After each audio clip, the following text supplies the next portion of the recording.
দর্শক আজকে দেখাবো খাঁটি গুড় দিয়ে এক ভিন্ন রকম খাবার তৈরি। এই খাবার অঞ্চলভেদে আপনার জেলাতে কি নামে ডাকা হয় অবশ্যই কমেন্টে জানাবেন। প্রথমে রস থেকে গুড় তৈরি করার পর আলাদা কড়াইতে সেগুলো ডাবল জ্বালানো হয়।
ভাই তৈরি হয়ে গেল?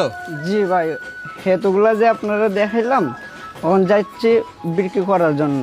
বিক্রি করার জন্য? জি ভাই। তো অনেক ওয়েট না ভাই? হ্যাঁ ভাই, অনেক 1.5 মণ ওজন হবে। 1.5 মণ? জি। তাইলে এক একটা প্যাকেট বিক্রি হবে কত টাকা? 50 টাকা, 40 টাকা, 45 টাকা, যার কাছে যত বেচতে পারি আমরা। কোন জেলা থেকে?